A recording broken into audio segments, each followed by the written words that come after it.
नमस्कार, KTV news में आपका स्वागत है। मैं हूं स्तुति और आइए एक नजर डालते हैं शहर की प्रमुख सुर्खियों पर।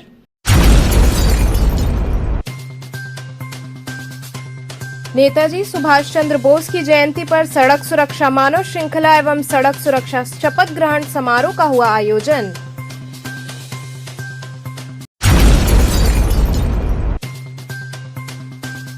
नमो घाट से सीएनजी बोट रैली को केंद्रीय पेट्रोलियम और ऊर्जा व शहरी विकास मंत्री ने हरी झंडी दिखाकर किया रवाना।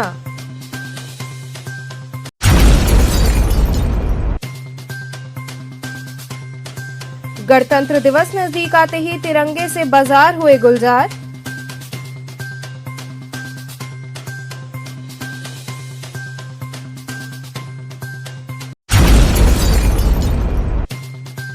और केटीवी की खबर का हुआ असर, पियरी मोहल्ले में जल जमाव की समस्या से लोगों को मिली निजात।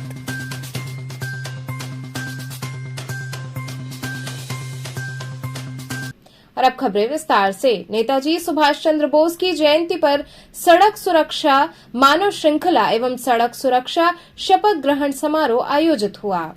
सड़क सुरक्षा माह के अंतर्गत सोमवार को नेताजी सुभाष चंद्र बोस की जयंती के अवसर पर जनपद, तहसील एवं ब्लॉक स्तर पर सड़क सुरक्षा मानव श्रृंखला एवं सड़क सुरक्षा शपथ ग्रहण समारोह का आयोजन किया गया। जनपद स्तर पर गीलट बाजार से शिवपुर जेल रोड होते हुए जेपी मेहता चौराहा तक ये श्रृंखला बनाई गई। इस क्रम में जिलाधिकारी की उपस्थिति में शपथ ग्रहण करते हुए सड़क के नियमों का पालन करने की शपथ ली गई। इस मौके पर जिलाधिकारी एस राजलिंगम ने कहा कि आज नेताजी सुभाष चंद्र बोस की जयंती पर सड़क सुरक्षा माह के अंतर्गत आम लोगों को जागरूक करने और उनको सड़कों के नियम का मानने की शपथ दिलाई गई है। इस अवसर पर वाराणसी के विभिन्न स्कूलों के बच्चों ने पूरे जोश के साथ मानव श्रृंखला बनाई। सड़क सुरक्षा को लेके आम जन को जागरूक करने के लिए पूरे 1 महीने का बृहद अभियान जो चल रहा है, उस अभियान के तहत विभिन्न कार्यक्रम जिला प्रशासन के द्वारा कराया जा रहा है। आज उसके एक पार्ट है कि आज का जो मानव श्रृंखला सबसे बड़ा, जो इसमें सभी प्रकार के लोग आके यहाँ पे मानव श्रृंखला किए थे और इसके प्रति हम इसके माध्यम से ये संदेश दे रहे हैं कि जो सड़क नियम है, सड़क सुरक्षा नियमों का हम लोग पालन करें। और हम सब ने शपथ लिया और बच्चों के माध्यम से, अभिभावकों के माध्यम से, टीचर्स के माध्यम से ये संदेश हम समाज को दिया है कि सड़क सुरक्षा के नियमों का हमें पालन करना चाहिए। सर, कहाँ से कहाँ तक मिलती है? नहीं, ये हम वहाँ कचहरी से लेके यहाँ अतुलानंद तक, और ये जो अलग अलग स्कूल में जो यहाँ पे नहीं आ पाते हैं वो अपने लोकल स्तर में भी मानव श्रृंखला इस तरह की बना के दे रहे हैं। उद्देश्य तो ये है कि इसका एक मैसेज समाज में चले, इसको करना है। नमो घाट से सीएनजी बोट रैली को केंद्रीय पेट्रोलियम और ऊर्जा व शहरी विकास मंत्री ने हरी झंडी दिखाकर रवाना किया। वाराणसी में सीएनजी बोट रैली का आयोजन किया गया। इस रेस में 100 से ज्यादा सीएनजी बोट ने गंगा में 12 किलोमीटर की दूरी 90 मिनट में तय की। दुनिया के पहले नदी CNG refilling station Namo Ghat से संत रविदास घाट के बीच में 3 स्टेशन पर 5-5 मिनट का रेस्ट टाइम रखा गया। वहीं रैली में शामिल नाविक और अधिकारियों ने चेत सिंह घाट पर भव्य लेजर लाइट शो का भी लुत्फ उठाया। बता दें कि केरल के कोयट्टम से 6 विशेष बोट संचालकों की टीम को बुलाया गया। इसकी पूरी मॉनिटरिंग उनके हाथों में रही। भारत में पहली बार इस तरह की रैली की गई। अगले महीने यूपी में होने वाले G20 से पहले बेंगलुरु में 2 फरवरी से एनर्जी वीक मनाया जाना है। इसी के लिए काशी में सीएनजी बोट्स की रैली हो रही है। काशी के रंग ऊर्जा के संग थीम पर ये रैली निकाली गई। वहीं केंद्रीय पेट्रोलियम मंत्री हरदीप पुरी और ऊर्जा एवं शहरी विकास मंत्री ए.के. शर्मा नमो घाट पर हरी झंडी दिखाकर सीएनजी बोट रैली को रवाना किए। गंगा में इस रैली को करने के पीछे वजह लोगों को ग्रीन एनर्जी के बारे में ज्यादा से ज्यादा जागरूक करना है। साथ ही गंगा में नाविकों को सीएनजी बोट्स चलाने की प्रेरणा मिलेगी, जिससे गंगा में प्रदूषण कम हो सकेगा। Out to your ease of living using very modern development। मैं आपके साथ शेयर करना चाहता हूं कि मुझे हाउसिंग एंड अर्बन अफेयर्स, जो दूसरा मंत्रालय है जिसके साथ मैं जुड़ा हुआ हूं, मुझे 5.5 साल वहां हो गए। उस मंत्रालय के साथ जुड़े हुए, और मैंने पर्सनली जो यहाँ पे ट्रांसफॉर्मेशन देखी है, मैं यहाँ के नागरिकों को बधाई देना चाहता हूँ।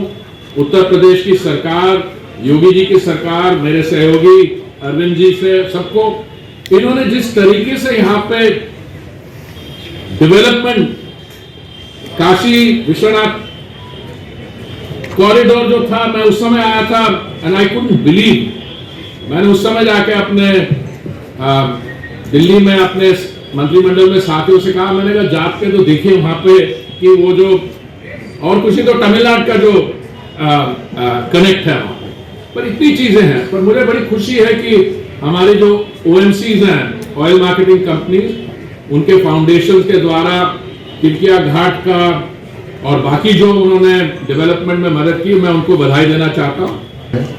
इस दिशा में कई प्रश्न पूछे, इसलिए मेरा मन हुआ कि मैं माननीय मंत्री जी से निवेदन करूं कि यह स्पष्टता करने दी जाए। मैं चूंकि ऊर्जा मंत्री भी हूं सर, आपके आशीर्वाद से, तो मैं बताना चाहूँगा कि अभी 2022 में दिसंबर महीने में हमने सर एक नई बायोफ्यूल पॉलिसी बनाई है उत्तर प्रदेश में। और जैसा कि आप जानते हैं, उत्तर प्रदेश में बहुत सारे हमारे अर्बन सेंटर्स हैं, बहुत सारे हमारे चीनी मिलें हैं, बहुत सारे बगास का और इस सब तरह का हमारा जो एग्रो बेस है, उत्तर प्रदेश मेनली एक एग्रेरियन बेस है और इतना बड़ा हमारा अर्बन एरियाज है। तो उसमें CBG बनाने का, इथेनॉल बनाने का, बायोफ्यूल बनाने का बहुत सारा स्कोप है। जो आपने बनारस के CBG प्लांट की बात की, और ऐसे अन्य भी हैं, जैसा माननीय मंत्री जी ने कहा, उत्तर प्रदेश में भी अन्य 4-5 जगहों पे बन रहे हैं या तो फंक्शनल हो गए हैं, वो सब भी हमारे रडार पे हैं। उन सब को ध्यान में लेते हुए हम आगे बहुत ही बायोफ्यूल की दिशा में बहुत अच्छे से काम करना चाहते हैं। मैं माननीय मंत्री जी को भी आश्वस्त करना चाहता हूँ कि इंडिया में अगर कोई राज्य और अच्छा करेगा तो वो है उत्तर प्रदेश, क्योंकि हमारा बायोफ्यूल का बेस बहुत अच्छा है।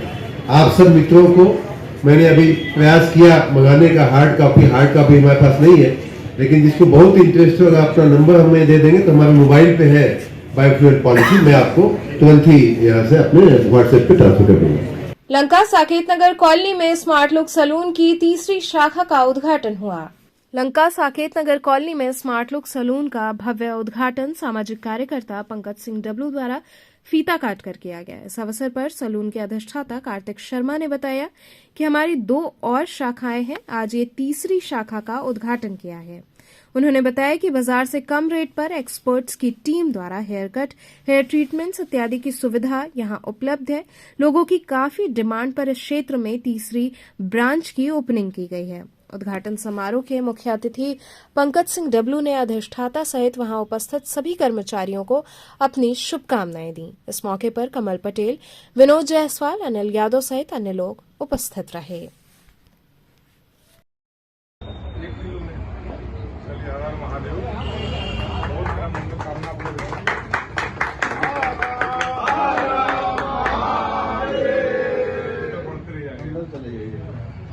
लिया आज उद्घाटन हुआ, क्या कहना चाहेंगे इनको? हमारे छोटे भाई कार्तिक का ये तीसरा ब्रांच स्मार्ट लुक से नाम से खुला है सैलून, मेंस पार्लर है ये, और मैं इनकी उज्जवल भविष्य कामना करता हूँ कि इसी तरह दिन रात बढ़ते रहें। और तीसरा खोले हैं, कल ये ब्रांच 30 तक खोलेंगे।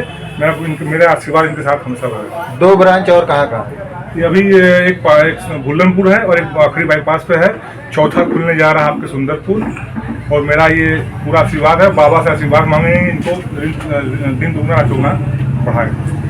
हम एक सैलून बनाए हैं और इसमें जो है हम सबको सुविधाएं देंगे, सबकी सेवाएं करेंगे, और हम जहाँ तक हो सके वहाँ तक जो है सारी सुविधाएं कम से कम पैसों में दी जाएगी हमारे यहाँ। सैलून तो बहुत है, लेकिन आपके यहाँ क्या खास है जिससे लोग लाइक करें? हमारे यहाँ जो हमारा सर्विस है वो गुड बेटर सर्विस है और सर्विस में कोई कमी नहीं छोड़ते हैं। तो क्या नए में क्या लेकर के आए आप? नए में कुछ लेकर नहीं आए खास, हमारा जो है सारा पुराना ही है, बट जो हमारा ये नया नहीं, ये तीसरा ब्रांच है। अच्छा, तो इसमें लोगों के लिए कुछ छूट वगैरह भी रहेगा क्या और जगह की अपेक्षा? छूट क्या है, जहाँ मतलब जैसे कहने में है कि बाहर अगर अधिक रेट है तो हमारे यहाँ जेन्युइन रेट रहेगा। क्या कहना चाहेंगे? दूसरे पार्लरों की अपेक्षा हमारे पार्लर की रेट नॉर्मल रहेगी, लूटपाट वाला काम नहीं रहेगा, और जो भी आए, चाहे बच्चा है, चाहे बूढ़ा है, चाहे जवान है, सबके लिए एक समान रेट रहेगा। किसी से भी कोई डबल मीनिंग वाली बातें नहीं होंगी। कि किसी से 10 रुपये लिया जाए, किसी से 20 रुपये लिया जाए, किसी से कम लिया जाए। जेन्युइन रेट में काम होगा। जेन्युइन रेट में काम होगा।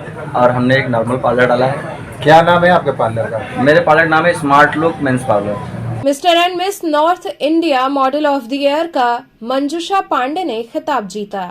Mister and miss north India model of the year 2022-23 का विशेषगंज स्थित एक होटल में आयोजन किया गया। रविवार को फाइनल प्रतियोगिता हुई, जिसमें सेमीफाइनल से फाइनल में सिलेक्ट हुए मॉडल्स ने रैंप वॉक किया। विभिन्न चरणों में आयोजित इस प्रतियोगिता की विनर रही मंजूषा पांडे। निर्णायक मंडल की ओर से इस प्रतियोगिता का निर्णय घोषित करते हुए मंजूषा पांडे को जीत का ताज पहनाया गया। वहीं मंजूषा पांडे ने अपनी खुशी जाहिर की और कहा कि वो मॉडलिंग और एक्टिंग के ही क्षेत्र में आगे बढ़ना चाहती हैं। इसके साथ ही आयोजकों ने बताया कि वाराणसी में मॉडल्स को एक बेहतरीन प्लेटफॉर्म देने का कार्य किया गया है। इसके माध्यम से मॉडलिंग के क्षेत्र में रुचि रखने वालों को काफी फायदा होगा।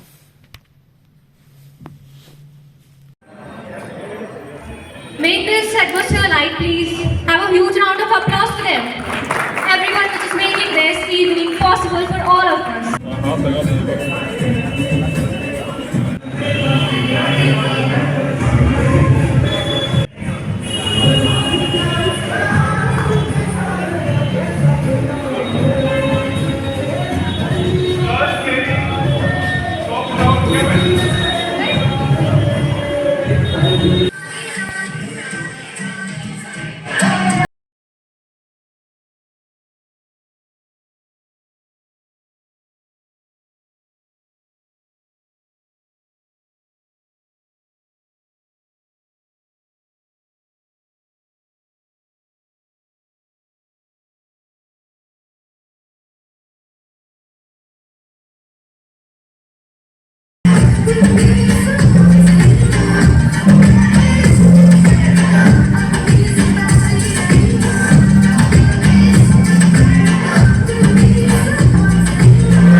क्या कहना चाहोगी आज इतना बड़ा कार्यक्रम में तुमने भाग लिया, क्या योजना है आपकी? मेरी योजना यही है कि मैं आगे एक्टिंग और मॉडलिंग फील्ड में आगे बढ़ूँ और बनारस का भी नाम रोशन करूँ। Thank you. कितना खुश है आज इस कार्यक्रम में आकर के? बहुत ज़्यादा खुश हूँ, बहुत ज़्यादा एक्साइटेड हूँ और देखते हैं आगे क्या होता है। प्रथम जी, आज किस तरह का ये कार्यक्रम रखे? आज मिस्टर मिस नॉर्थ इंडिया का ग्रैंड फिनाले है, जो कि इसका कल ग्रूमिंग कराया गया था यहाँ पे। इससे कितना लोगों को लाभ मिलेगा, कौन कौन लोग इसमें भाग लिए हैं? सर ये तो अभी नहीं पाएंगे कितना लाभ मिलेगा, ये डिपेंड करता है उनके हार्डवर्क पे कि जितना हार्डवर्क करेंगे उतना उनको प्रॉफिट मिलेगा। तो इसमें कौन कौन से लोग पार्टिसिपेट किए हैं? ये यहाँ से बाहर के लोग दिल्ली, मुंबई, लखनऊ, पटना और बनारस के और मसूरी और उत्तराखंड के लोग पार्टिसिपेट किए। तो इन लोगों को मतलब पुरस्कृत भी किया जाएगा? जी, इन लोग को यहाँ पे विनर को और फर्स्ट रनर, सेकंड रनर का विजेता बनाया जाएगा। तो यहाँ के बाद ये लोग कहाँ तक जा सकते हैं? यहाँ के बाद ये लोग मुंबई, दिल्ली का भी लोग शो करने का प्लान करेंगे। क्या कहना चाहेंगे और लोग जो इससे? मैं ये कहना चाहूँगा कि अगर आप अपने अंदर कॉन्फिडेंस रखते हैं तो आप और हार्ड वर्क करते हैं तो आप आगे बहुत जा सकते हैं। मेरा ये मानना है, अपने अंदर कॉन्फिडेंस रखिए आप।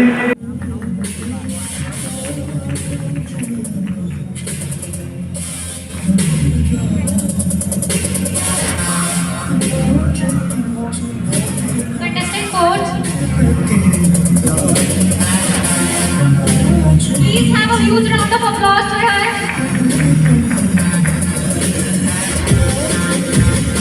केटीवी की खबर का असर हुआ। पियरी मोहल्ले में जल जमाव की समस्या से लोगों को निजात मिली। चौक थाना अंतर्गत बड़ी पियरी मोहल्ले में महीनों से गंदे पानी के जमने से लोग काफी परेशान थे।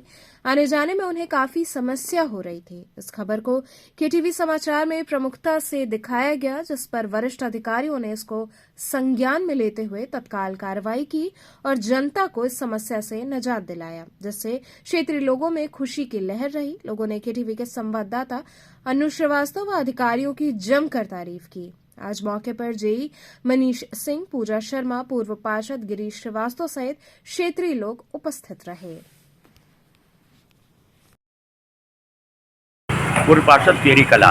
गिरी जी, किस तरह का कार्य चल रहा है? ये कार्य काफ़ी दिनों से यहाँ पाइपलाइन लीकेज थी, काफ़ी पानी बह रहा था, काफ़ी दिनों से यहाँ नाली जाम हो जा रही, जिसकी वजह से कल हमारे केटीवी के संवाददाता अनु जी कल मौके पर आए। उन्होंने देखा, पूछा कि क्या है। उन्होंने तत्काल इसकी पहल हमारे सारे अधीनस्थ अधिकारियों से की, जिससे तत्काल यहाँ पर काम लगा। ये बहुत खुशी की बात है। केटीवी की पहल से मैं उनको बहुत बहुत बधाई देना चाहता हूँ और हम अपने तरफ से भारतीय जनता पार्टी के कार्यकर्ताओं की तरफ से भी बहुत बहुत उनको शुक्रिया अदा करते हैं कि हमारा ये काम बहुत जनहित का था और बहुत अच्छे ढंग से सफल हुआ।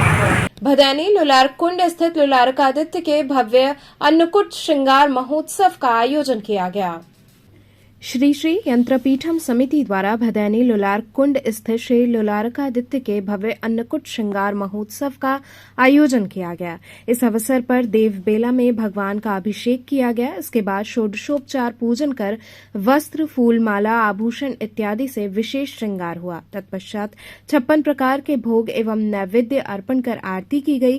राष्ट्र के सुख, समृद्धि एवं आरोग्यता के निमित्त पुष्पांजलि अर्पित कर दर्शन हेतु मंदिर का पट खोला गया। वहीं मध्याह्न 12 बजे भोग आरती पंडित अविनाश पांडे द्वारा की गई।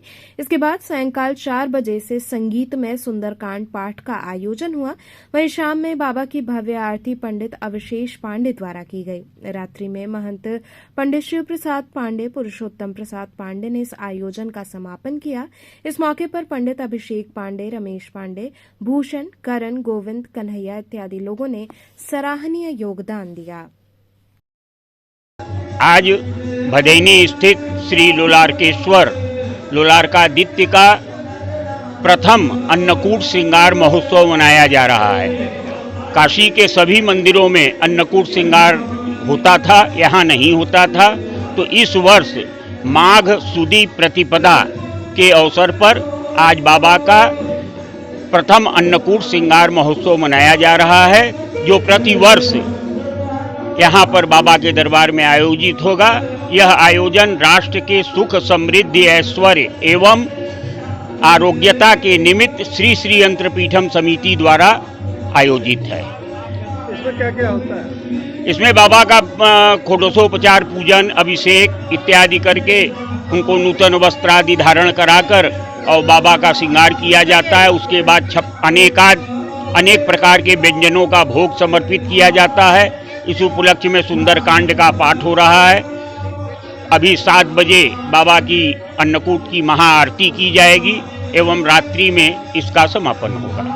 चैनल के माध्यम से कोई संदेश? चैनल के माध्यम से हमारा यही संदेश है कि बाबा हमारे प्रदेशवासी, देशवासियों को हर प्रकार के रोग, शोक आदि से मुक्त करें और अपनी कृपा सब पर बनाए रखें। यहाँ रुकेंगे एक छोटे से ब्रेक के लिए। आप बने रहिए केटीवी के साथ।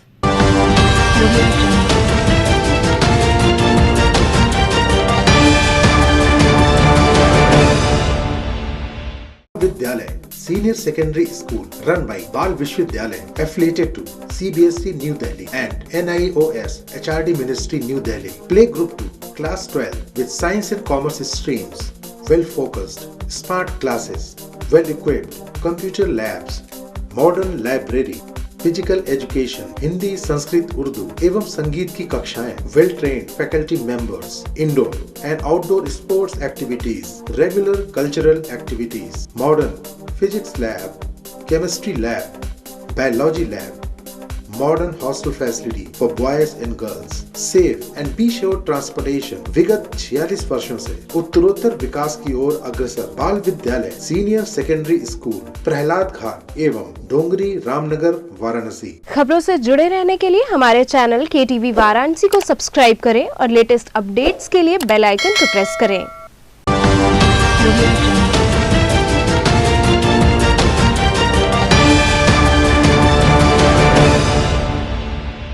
ब्रेक के बाद आपका स्वागत है। ज्ञानवापी श्रृंगार गौरी प्रकरण के संदर्भ में सोमवार को सुनवाई हुई। ज्ञानवापी श्रृंगार गौरी प्रकरण को लेकर आज 3 मामलों पर सुनवाई हुई। भगवान आदि विश्वेश्वर को लेकर सिविल जज FCT की अदालत में आज सुनवाई थी। किन्हीं कारणों से सुनवाई नहीं हो सकी, जिस पर 17 फरवरी को अगली सुनवाई होगी। वहीं ज्ञानवापी प्रकरण से संबंधित मामले में जिला जज डॉ अजय कृष्ण विश्वेश की कोर्ट में सुनवाई हुई। ज्ञानवापी परिसर के बचे हिस्से की सर्वे कमिश्नर की कार्रवाई के प्रार्थना पत्र पर सुना जाना था। कोर्ट ने हाईकोर्ट के निर्देशानुसार 20 मार्च तक इस प्रकरण पर रोक लगाई है, जिसकी वजह से जिला जज ने 21 मार्च को अगली तिथि नियत की है। हिंदू पक्ष अधिवक्ता सुधीर त्रिपाठी ने बताया कि वादी पक्ष की तरफ से वजूखाने में मिले शिवलिंग के द्वारा सर्वे करने को लेकर प्रार्थना पत्र दिया गया था। मुस्लिम पक्ष लगातार विरोध कर रहा है। 21 मार्च को इस पर सुनवाई होगी। मामलों में सुनवाई थी और क्या कुछ रहा सुनवाई? देखिए, 2 मुकदमे आज जो है लंबित थे। एक श्रीमती राखी सिंह व अन्य बनाम उत्तर प्रदेश सरकार व अन्य, उसमें जो है माननीय उच्च न्यायालय से स्टे होने के कारण 20 मार्च तक उसमें स्टे है, तो इसलिए जो है उसमें स्टे होने के कारण 21 मार्च उसमें डेट नियत की गई है। और एक मुकदमा जो है भगवान आदि विश्वेश्वर व अन्य बनाम उत्तर प्रदेश सरकार व अन्य था, जो कि माननीय सिविल जज सीनियर डिवीजन FTC में था। उसमें जो है 17 फरवरी की किन्हीं कारणों से जो है डेट नियत की गई है। तो एक की सुनवाई 17/2 है और एक की सुनवाई 21/3 है। क्या अगली सुनवाई में क्या कुछ होगा, क्या कुछ होने वाला? देखिए, ऐसा है कि जब तक कार्बन डेटिंग की एप्लीकेशन के संबंध में जो वहाँ पे हाईकोर्ट में लोग गए, वादनी संख्या 2 से 5, वो जब तक डिसाइड नहीं हो जाएगा तब तक जो है यहाँ पे सुनवाई होगी नहीं। तो वो डिसाइड होकर जब यहाँ आएगा तो सुनवाई आगे होगी। उसमें कमीशन की कार्रवाई के बारे में था और फर्दर इशू फ्रेम होना है और WS सबका आना है, ये सारी चीज़ें होनी है। और इधर आपका जो 17/2 में है, इसमें इंजंक्शन एप्लीकेशन पर सुनवाई होना है। इंजंक्शन एप्लीकेशन पर जो है आपका तुरंत पूजा के अधिकार के संबंध में है। गणतंत्र दिवस नजदीक आते ही तिरंगे से बाजार गुलजार हो गया है। गणतंत्र दिवस नजदीक आते ही बाजार तिरंगे से गुलजार हो गया है। हर तरफ तिरंगे की लहर है। बाजार में तरह तरह के बैच, माला, झंडा, गुब्बारा, टोपी सहित अन्य आकर्षक सामान मिल रहे हैं। इसके साथ ही PM नरेंद्र मोदी और CM योगी आदित्यनाथ की फोटो लगी टोपी, चश्मा लोगों को खूब लुभा रहे हैं। लोग G20 की भी तैयारी में जोरों शोरों से लगे हुए हैं। आकर्षक दुकानें सजाई गई हैं। दुकानदार गोपाल चक्रवाल ने बताया कि कोई भी आइटम प्लास्टिक का नहीं है। सारा देशी सामान कागज, कपड़े का इस्तेमाल कर तैयार किया गया है। सरकार के आदेशानुसार प्लास्टिक के हर सामान का बहिष्कार किया गया है। अब लोग इसी की जोरों शोरों से खरीदारी कर रहे हैं। तो गोपाल जी, इस बार क्या नया लेकर के आए हैं मार्केट में? हमारे पास तिरंगे में जो है मोदी जी का और योगी जी का जो है चश्मा और टोपी आया हुआ है, जो हम आपको दिखा रहे हैं। उसमें देखिए, ये है मोदी जी का चश्मा है और G20 के लिए जो हम लोगों ने तैयारी कर ली थी पहले से, और ये जो हम आपको दिखा रहे हैं कि इस तरीके बहुत मार्केट में डिमांड है। और इसी का हम आपको टोपी भी दिखाते हैं। देखिए, ये टोपी है जो कि मोदी जी का टोपी सर पे लगाने लिए, कागज़ का, सब कोई भी चीज़ प्लास्टिक का नहीं है। तो लगभग क्या क्या आइटम रखते हैं जो बाजार में बहुत ज़्यादा डिमांड है? इस समय जो चश्मा टोपी का, और हमारे पास एक टेटू है जो कि हाथ पे, चेहरे पे लगाने वाला, गाल पे लगाया जाता है, उसमें भी योगी और मोदी जी का हमारे पास बहुत डिमांड है और बिक भी रहा है बहुत अच्छा। और तिरंगे को लेकर के जो झंडे की बहुत शार्टेज हो गई कागज़ की, क्योंकि लोगों ने प्लास्टिक झंडा छोड़ दिया है, तो कागज़ का उतना प्रोडक्शन नहीं हो पाता कि लोग हम दे पाएँ, और इसलिए जो है मार्केट में दिक्कत हो रही है उसकी। और कपड़े का झंडा है मेरे पास जो कि हमेशा बिकता रहा है। कुछ चीज़ें नई आई हैं जो लोग शोरूम में लगाने के लिए इस तरीके का आइटम लाए हैं, जो बहुत नई नई चीज़ें हैं इसमें, जो कि कभी नहीं। 26 जनवरी को देखो, हाँ बिल्कुल आए हुए थे। बहुत डिमांड है। और इस तरीके का पतंग आया था जो कि जो है हमारा मकर संक्रांति पे और 26 जनवरी पे जो है लगा। तिरंगा के लिए काफ़ी कुछ आया। हाँ, मेरे पास तिरंगे के लिए बहुत सामान है। मतलब खुद मुझे नहीं पता होगा कि कितने आइटम मेरे पास नए नए आए हैं। हाँ, सब बिक रहे हैं। मतलब माल की शार्टेज हो गई, इतनी बिकी है। जनवरी से जो है कुछ माल ही ज़्यादा नहीं बच पा रहा था, दिसंबर में ही बिकना शुरू हो गया था हमारे पास। भदोही में किशोरी की हत्या में लिप्त आरोपी की गिरफ्तारी के संदर्भ में दखल संगठन ने ज्ञापन सौंपा। दखल संगठन द्वारा भदोही में किशोरी के दंदहाड़े हुई हत्या के सप्ताह बीतने पर भी गिरफ्तारी न होने पर नाराजगी जताई गई और इस संदर्भ में जिला मुख्यालय पहुंचकर ज्ञापन दिया गया। महिला मुद्दों और लैगिंग मसलों पर काम करने वाले संगठन दखल ने जिला मुख्यालय पहुंचकर मुख्यमंत्री को संबोधित ज्ञापन सौंपा।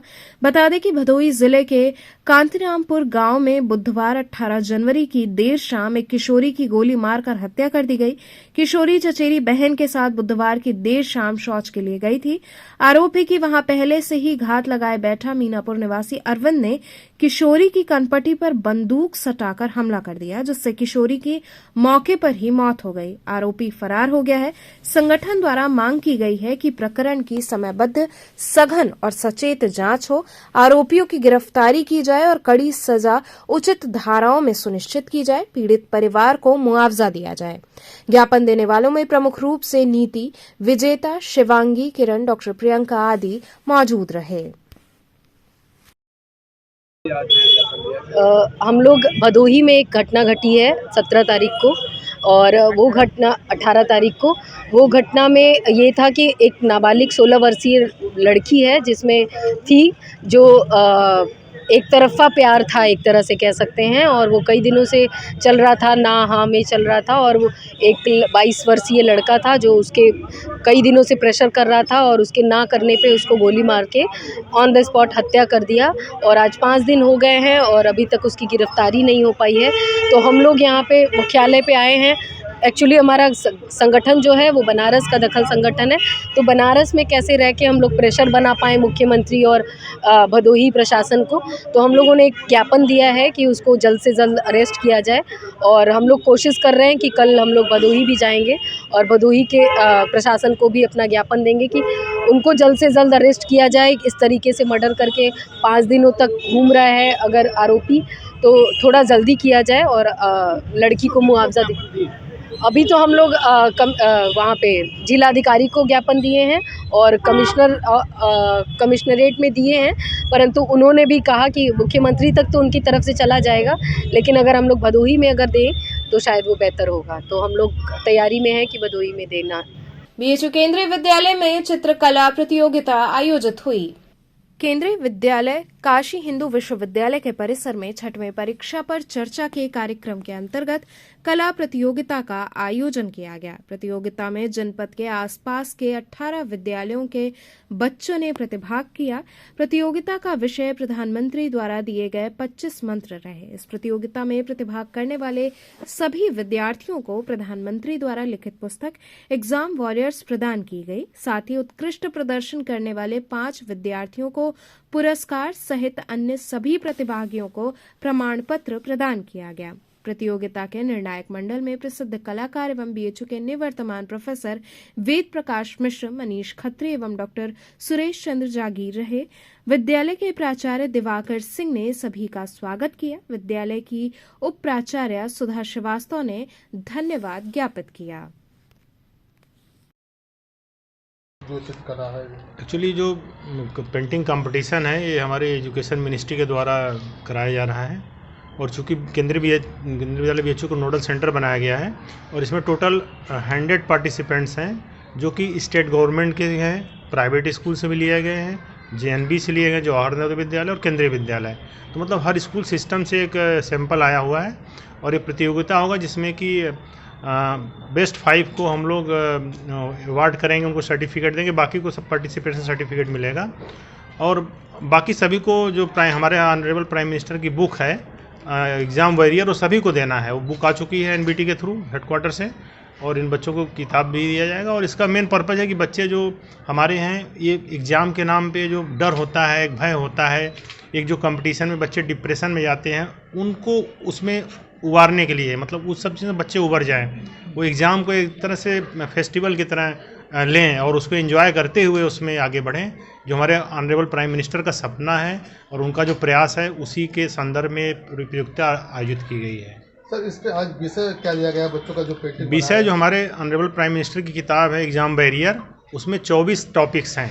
उन्हीं 24 टॉपिक को बच्चों को ऑलरेडी एक हफ्ते पहले बता दिया गया। उन्हीं टॉपिक पे बच्चे अपना पेंटिंग बना रहे हैं। तो बच्चे अपना अपना टॉपिक पे अपना अपना आइडिया उसी टॉपिक से लेके अपना ये ऑन स्पॉट पेंटिंग है, मतलब बना के नहीं लाए हैं, लेकिन वो मेंटली तैयार होके आए हैं कि उसी विषय से करना है, जो किताब है प्राइम मिनिस्टर जी की, उसी किताब के टॉपिक पे उनको पेंटिंग करना है। जी, आज मेरा सौभाग्य है यहाँ पर केंद्रीय विद्यालय BHU में बच्चों का चित्रकला प्रदर्शनी है और उसमें अपने उत्थान, उन्नति और देश का विषय या हर तरह से विकास की तरफ आज के नौजवान या देश प्रदेश हर तरह के विकास के ऊपर चित्रकला प्रदर्शनी का एक प्रतियोगिता यहाँ पर आयोजन किया गया है, जिसमें अभी बच्चे कार्यरत हैं और हमारे देश के रत्न बच्चे ही हैं और बच्चे ही जो है वो निकालते हैं कि हमारा फ्यूचर क्या होगा, क्योंकि हमारे यहाँ इतिहास में बहुत ही पहले से कहा गया है चित्रकला समाज की मूक भाषा है। जैसे अगर आदमी को प्यास लगा है तो कहीं भी अल्फ़ाबेट फेल हो जाता है, अक्षर फेल हो जाता है, लेकिन अगर चित्रकला से आप दिखाएंगे तो आप बड़े आराम से दिखा सकते हैं कि ये मदर एंड चाइल्ड है या मुझे प्यास लगी या मुझे भूख लगी है। ऐसे महान विषय पर आज हमारे प्रधानाचार्य महोदय ने जो है एक विकसित भारत को देखते हुए विषय दिया है और उसमें बच्चे इसमें कार्यरत हैं और हम आप लोगों से निवेदन करेंगे कि बच्चों को भी आप देखें और उनके प्रगति को प्रोत्साहित करें। कि हमको तो छोड़िए, मैंने अपना परिचय दे दिया, लेकिन बच्चों को प्रोत्साहित करेंगे तो उनको काफ़ी हिम्मत मिलेगा कि हम भी जो है आपके संस्था में या दूरदर्शन में या जहाँ से भी आप हैं कि हम भी हैं शामिल देश के साथ, हमें भी लोग जानने लगे हैं, भले ही हम नर्सरी में हैं, चाहे 10 में हैं, चाहे 5 में हैं, लेकिन ये है कि बच्चे ही हमारे भविष्य हैं, बच्चों के लिए ही हम लोग पूर्वज जिंदा हैं। अब इसके सिवा आप कोई प्रश्न करिए तो हम आपको। तो चलते चलते पुनः एक नजर डालते हैं शहर की प्रमुख सुर्खियों पर।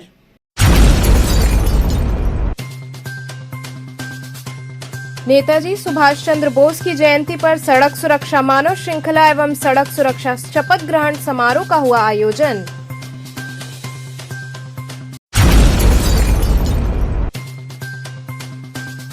नमोघाट से CNG बोट रैली को केंद्रीय पेट्रोलियम और ऊर्जा व शहरी विकास मंत्री ने हरी झंडी दिखाकर किया रवाना।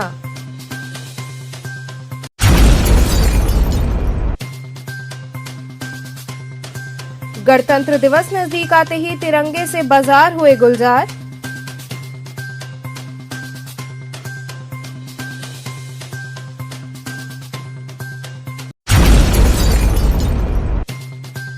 और KTV की खबर का हुआ असर, पियरी मोहल्ले में जल जमाव की समस्या से लोगों को मिली निजात।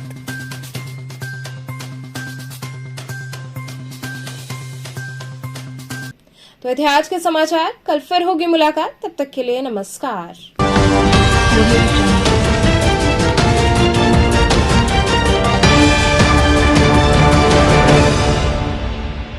खबरों से जुड़े रहने के लिए हमारे चैनल KTV वाराणसी को सब्सक्राइब करें और लेटेस्ट अपडेट्स के लिए बेल आइकन को प्रेस करें।